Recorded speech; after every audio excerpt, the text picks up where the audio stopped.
Yo, what is up, guys? Your boy RapTRz here. Hopefully you guys enjoyed that little montage in the beginning of the video showcasing the build.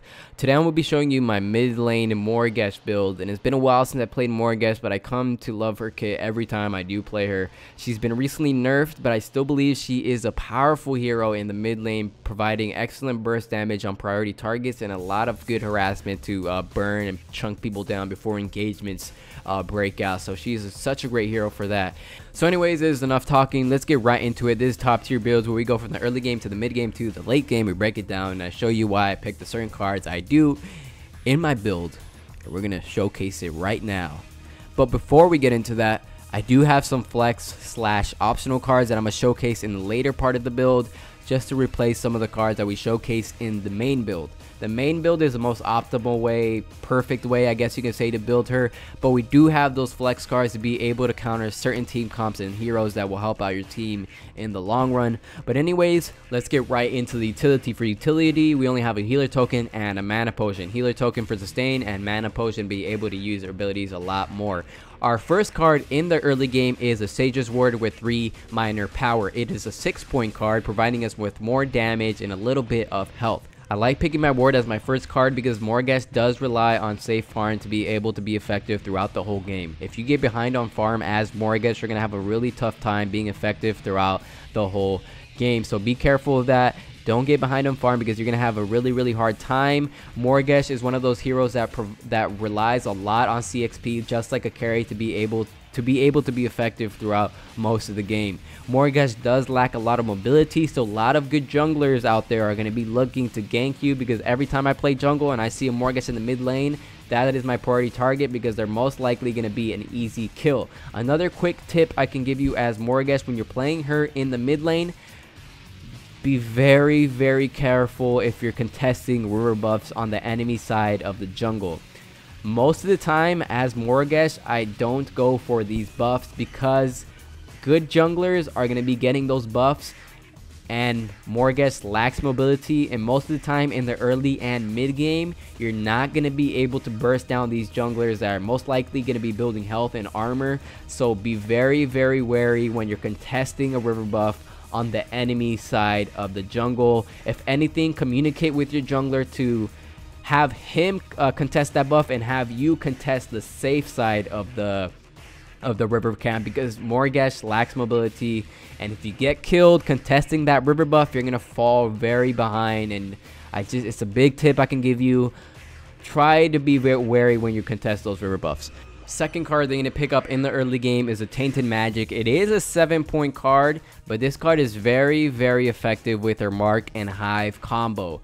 This card goes off the current health of your enemy, so with a Mark and a Hive, you can literally burst people down to like half health with just one Hive and a Mark. It is such a great card. You get such great value out of it, and it's such a good card throughout most of the game, so that's why I like picking it up early. And it does provide you with lots of damage when you're trying to harass heroes down and burn them down, because a lot of people, if you get them down to half health, they're going to be very reluctant to engage on you as Morigesh, and that's going to help you farm a little bit. And it's going to be just make them reluctant and be scared to be able to go towards you again, because if that does happen, you can just hit them with the Mark and the Hive and an ult, and they're going to be dead. So having that Tainted Magic is such a great card that helps excel your harassment ability with Morigesh. In this card, I throw 2 major powers in there, making it a 13-point card. However, I don't fully upgrade this all the way because there is no fully upgraded bonus in Tainted Magic. Instead, I like going into my third card here in the early game,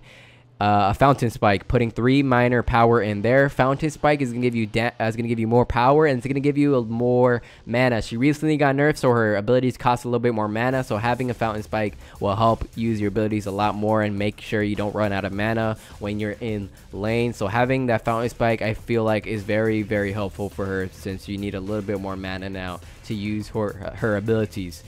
In the mid game, we're going to go ahead and grab another Fountain Spike, making it 3 minor powers, making it a 6-point card. Again, more damage and a little bit more mana. Second card thing to pick up in the mid game is a Stab Link. Stab Link is a 5-point card. It's going to provide us with that extra mobility that Morigesh needs. Stab Link is very good because it allows you to close the gap onto people to be able to use your Mark and Hive combo. This is very effective when you want to burst down a carry. Most of the time, if you don't have a stab link and you want to close the gap, for example, on a high priority target like a carry, you're going to be taking a lot of damage while you're trying to close that gap. For example, if you're walking up to a carry and they notice you, they're most likely be popping off shots at you, and that can hurt. So by the time you close the gap and you use your mark in your hive, you'll have around half health, and that can be a very big problem when it comes to Morigesh. So having that instant gap closer and be able to surprise enemies by closing the gap quickly can be very beneficial when it comes to playing as Morigesh and utilizing her kit. So Stab Link is a great card to be able to close the gap onto people. You can use this card to rotate to lanes faster. You can use this to escape.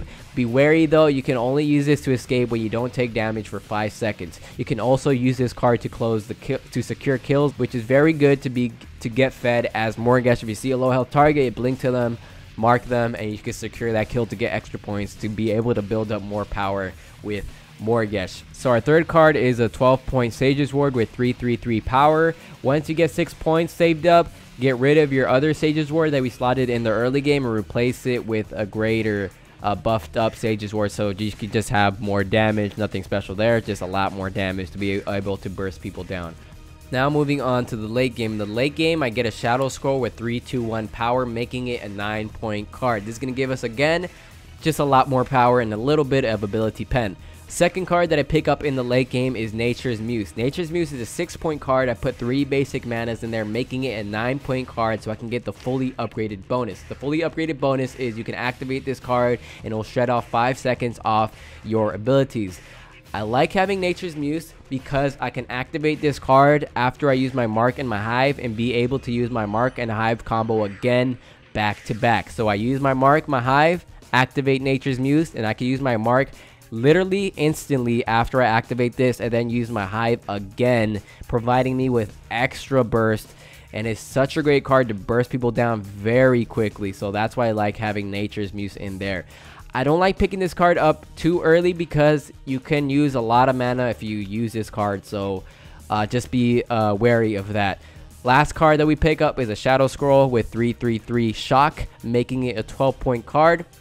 Last card that we pick up, because by this time most people are level 15, some people have built up armor, tuned armor, and they could mitigate some of your damage. So having pen in there can get through some of that armor, and we'll get through all the default armor for other heroes who don't build any armor. So that's the main build and the main pathway in which you want to build it in the most perfect optimal situation, I guess, but that's not always the case when it comes to fighting different team comps. Now we're going to get into some flex / optional cards that you can use and replace other cards that I mentioned here in the build.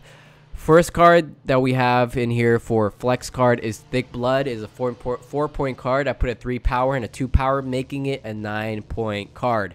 I use Thick Blood to replace my 9-point Shadow Scroll, and I can pick this up earlier if I need it. If I'm going against a phase, Chimera or Narbash, or anybody who has some sort of healing, I will pick up Thick Blood pretty early.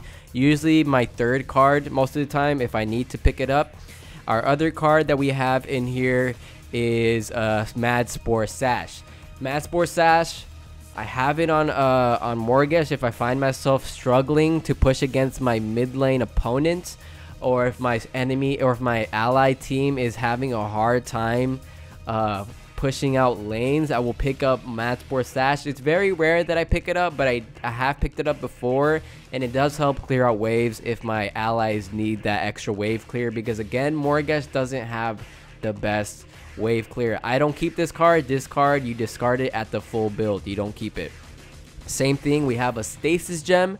This card was replaceable with Stab Link, but Stasis Gem did get updated and it is now a 6-point card, so I don't keep it the whole game, but if I need it for people who are very bursty on the enemy team, or if they're very heavy on focusing me, I will pick up Stasis Gem and discard it during the late game. So that's basically all the flex cards. The only card that is optional is Thick Blood, Mad Spore Sash, and Stasis Gem. You discard them in the late game build, so you don't keep those. You can tweak the build to be able to fit Stasis Gem in there, but I don't have it there permanently. I only have the Stab Link there permanently. But anyways, that's the full build right there. Stab Link, great card. Tainted Magic, great card. Those are probably the highlights of this build. Also with the Thick Blood, you can have it in there to be able to mitigate some of that healing that a lot of people do. But anyways, guys, I hope you guys enjoyed the build video. It's your boy RapTRz, and I'll see you guys on Paragon. Peace out.